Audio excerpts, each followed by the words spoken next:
Just turn on the news. What do you see? You see monuments being torn down. College campuses have turned into war zones, and fringe radicals are in open conflict with one another in the streets. We are tearing ourselves apart, and for what? While we're posting taking a knee and organizing by tens of thousands to fight each other, there is real evil that is thriving. Did you know that 40 million slaves are currently in bondage throughout the world? There are more people enslaved today, right now, than the total number of slaves that existed during what we consider the height of the slave trade during the 17 and 1800s.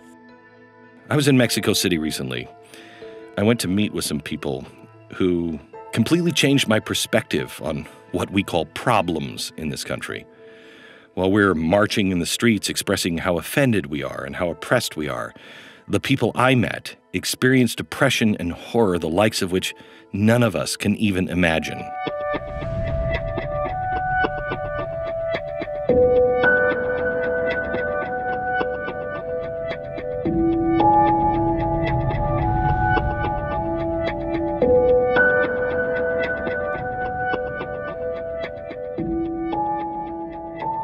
Yo tenía 12 años y él tenía 22.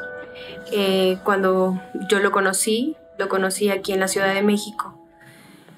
Es cuando empieza toda mi historia.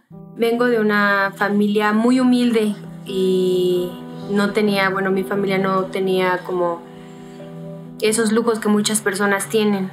Mi mamá trabajaba en un trabajo haciendo aseos en casa.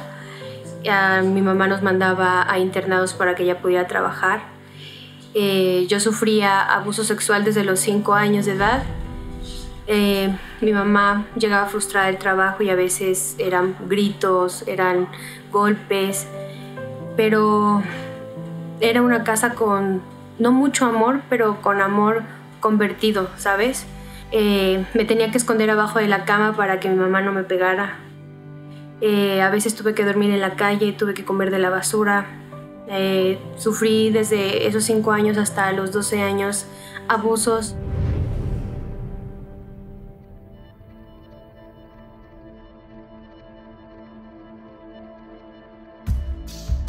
Y la verdad nunca me imaginé que una persona que haya pasado por todo lo que yo pasé llegara a este punto donde yo estoy ahorita.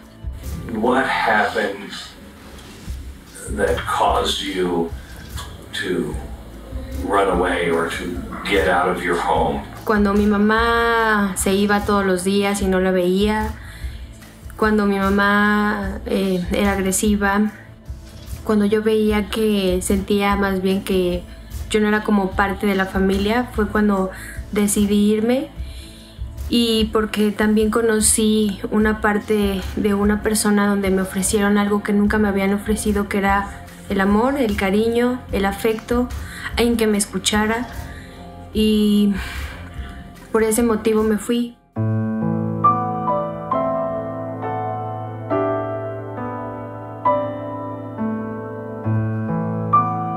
Su verbo de él, sus palabras de él eran muy convincentes. Y aparte yo me identifiqué mucho con él porque él me dijo que había pasado por algo similar a lo que yo pasé.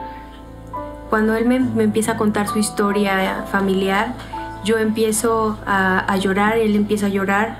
Él me empieza a decir que él me entendía, él me comprendía. Esa atención, esa sinceridad y honestidad que necesitaba en ese momento. Cuando yo le empiezo a contar, me empieza a decir, ¿de verdad crees en el amor a primera vista? Y yo obviamente le dije, no. Entonces en ese momento, cuando él me empieza a abrazar, sentí esa confianza que necesitaba, por eso sí creí en ello. 3 meses viví bien, donde él me vistió, donde él me alcanzó, donde él me dio absolutamente todo. La gente no nos veía, ¿por qué? Porque él me mantenía en un departamento y según era comerciante, se dedicaba a la compra y venta de autos y siempre me dejaba dinero cuando él se iba 1 semana o se iba 2 semanas. Él lo único que me decía era que si yo me salía de donde estaba,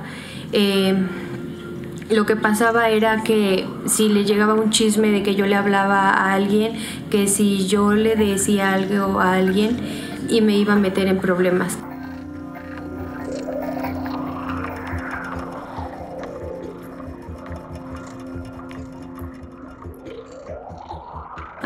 Cuando empecé a ver cosas raras fue cuando los primos llegaban a cada semana con diferentes chicas cada semana. Ellas llegaban pues de cabello largo, güeras, morenas, chaparras altas. Y en ese momento yo le pregunté un día, ¿por qué tus primos traen diferentes chicas cada semana? Lo único que él me había dicho era que los primos eran comerciantes, y cuando me dice que eran comerciantes, que no eran comerciantes de comercio como los que venden cosas materiales, sino que eran padrotes. En ese momento yo le pregunté y le dije, ¿pero qué es un padrote? Y me dicen que era la persona que se dedicaba a cuidar a las chicas que se dedicaban a la prostitución. Pero él siempre me decía que a mí nunca me iba a pasar eso, que yo iba a ser su princesa, que él se iba a casar conmigo y que íbamos a tener una hermosa familia. Después, en ese transcurso de esos 3 meses, él me dijo, ¿sabes qué? Tienes que trabajar. Y yo me imaginé que en un trabajo común, en un trabajo normal, lavando trastes, lavando ropa, haciendo de comer en una papelería, pero no fue así. Al día siguiente me mandan con una chica a Puebla. Yo no sabía dónde iba, solamente él me había explicado lo que se iba a hacer.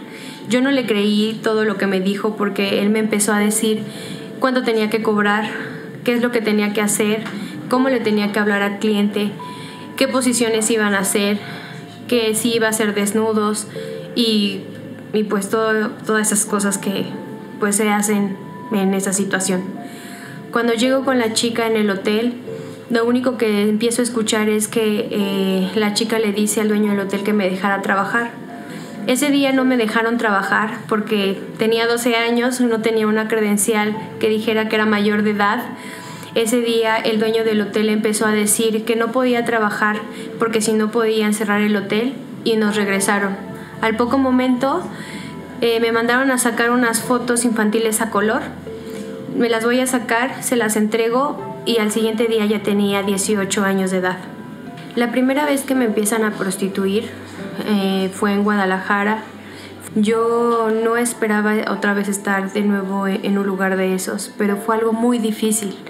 La primera vez me acuerdo que tuve que atender a un cliente que se burló tanto de mí, de mi dolor, que yo empezaba a llorar y que nadie me escuchaba, que ya no quería más. Empezaba solo a cerrar los ojos y cada vez entraba un cliente conmigo y otra vez y constantemente hasta llegar a un punto en el que toda mi vida se derrumbó en ese momento. Así llegó un día, así se convirtieron en 2, así se convirtieron en semanas, se convirtieron en meses y luego se convirtieron en años. Si yo no cumplía con una cuota donde tenía que darle el dinero al tratante que me tenía, él me golpeaba y no nada más me daba una cachetada, sino me empezaba a tirar en el piso, me jalaba los cabellos, me pegaba con palos, con cadenas, con cables, incluso me llegó a quemar con una plancha. Éramos tan maltratadas y tan humilladas que a veces la verdad es que nosotros queríamos huir, pero no podíamos huir. Nos amenazaban con nuestra familia. A mí, en mi caso, me amenazaban con una foto de mi mamá, con una foto de mis hermanos. Y me ponían la foto en la mano y me ponían una pistola en la cabeza diciéndome que si yo no hacía lo que ellos me pedían iban a matar primero a mi familia.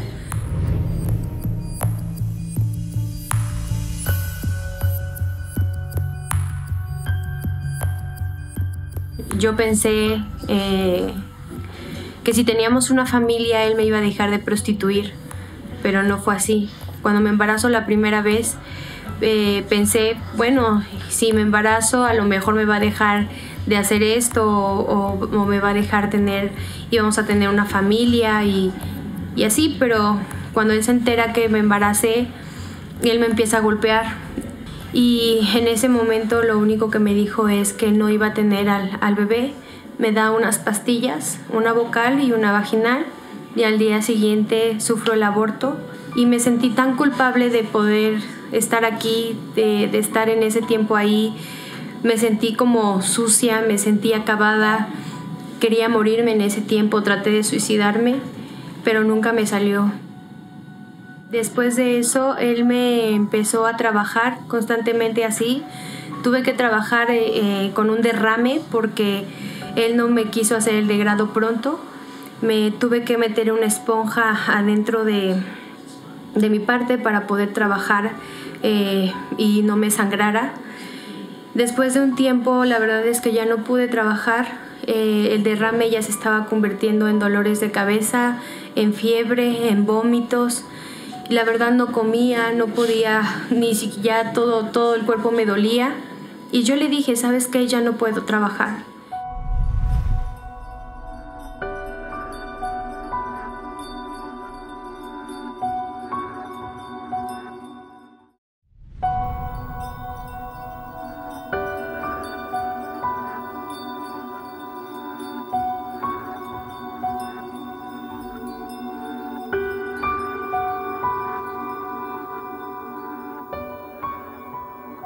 One day, a 63-year-old man hires you.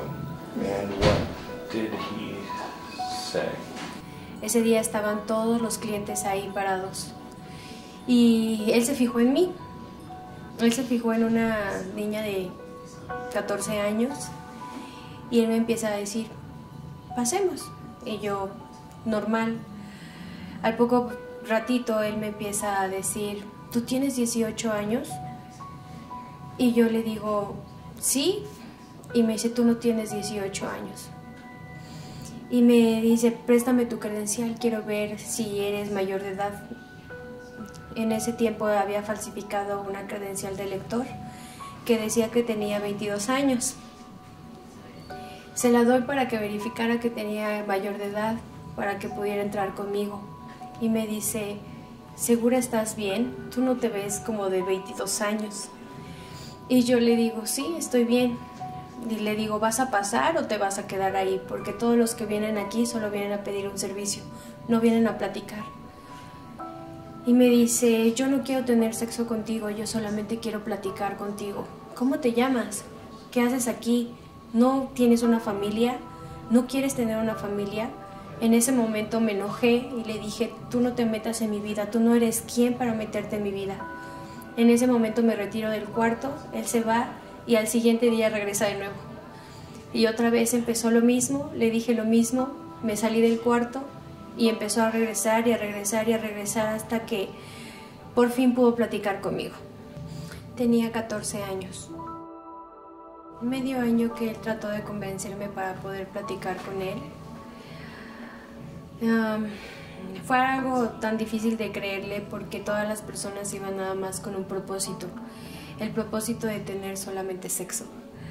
Cuando él me empieza a decir que yo valía como mujer, que si yo no quería tener una familia, que si yo no me valoraba un poquito aunque sea, cuando él empezó a ver mi embarazo, que si no quería tener realmente a esa bebé en mis brazos, cuando él me empezaba a decir que yo tenía mucho que dar más adelante, que yo podía ser alguien más adelante, era como lo del diario, porque él trataba a veces de decirme, oye, platícame algo, dime algo, de verdad confía en mí. Y yo le decía, no, ¿sabes qué? Yo no quiero confiar en ti. Mucha gente me ha dañado, personas que supuestamente te tienen que ayudar y son las personas que más te defraudan. ¿Por qué creería en ti? ¿Por qué en una persona común como tú? Él empezó a decirme que de verdad quería apoyarme y ahí es cuando me doy cuenta de su honestidad. Sus lágrimas que caían por su mejilla cuando me fui, se salió llorando. Entonces es cuando me di cuenta que realmente él me decía la verdad. Ahí es cuando empecé a escucharlo y a valorar más bien toda su amistad y todo el tiempo que estuvo conmigo cuando más lo necesitaba. Él llegó como un ángel caído del cielo. What made you believe him? Era la única persona que me escuchó en su momento. Era la única persona que él empezó a abrir su corazón para que yo le abriera el mío. Esa persona que realmente pensó que yo tenía un valor como mujer. Me vio como una niña de 14, de 15 y de 16 años que puede ser su hija, y él me salvó la vida. Por eso confié en él y por eso después de que él me salvó lo vi como la persona más maravillosa del mundo. 1 año y medio después él me trató de convencer que ya era tiempo de escaparme. Cuando sucede eso pedí permiso para ir un día a mi casa. Él me dijo que no podía, pero tuve que hacer algo que nunca lo voy a olvidar. Para ganarme su confianza del tratante, tuve que enseñarle a una niña menor que yo lo mismo que me habían enseñado a mí.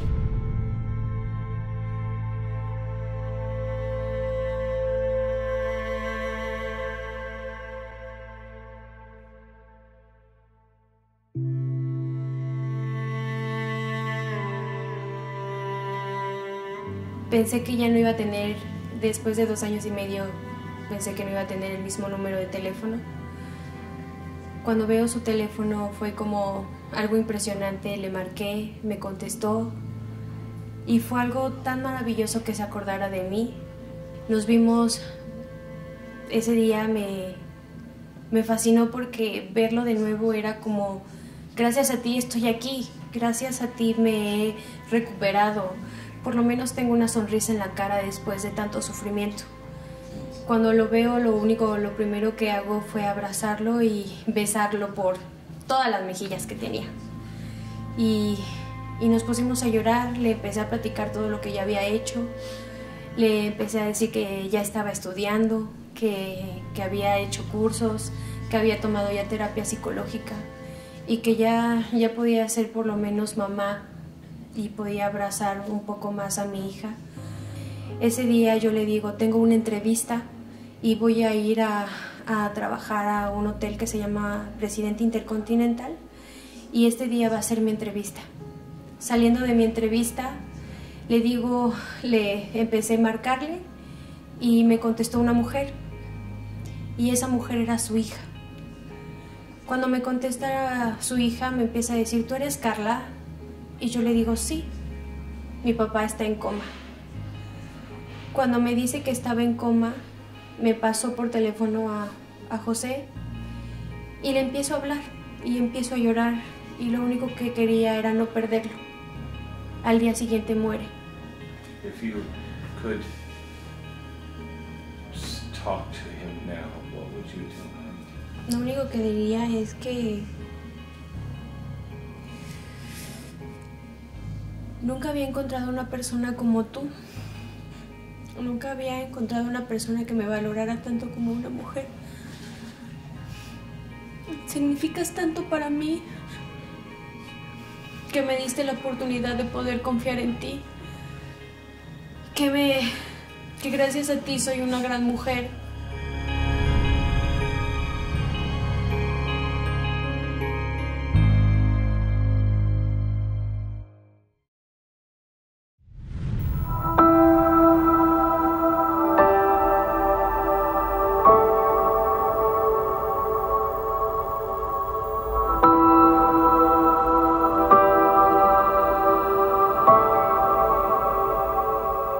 The Pope didn't pray for you. Is it true you looked at that room and said, I need to pray for you? Esa fue la segunda vez que yo fui al Vaticano. Fue algo impresionante porque no te puedes imaginar la bendición de ese día. O sea, mi fe que tengo en Dios es muy grande.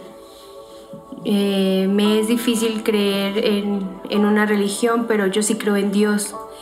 Y lo más bonito es que pude orar por todas esas personas independientemente de su religión.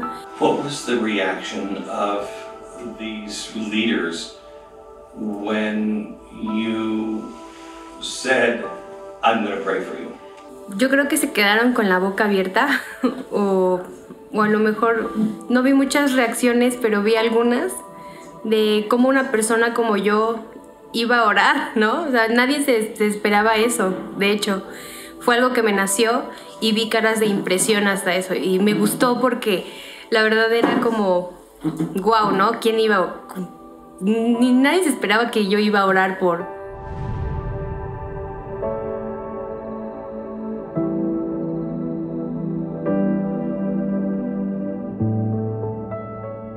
You're a pretty powerful woman. Do you know that? No, la verdad es que no. Casi me desmayo de lo que había hecho yo, Carla, compartir un poco de mi historia y gracias también a las personas que atrás me ayudan.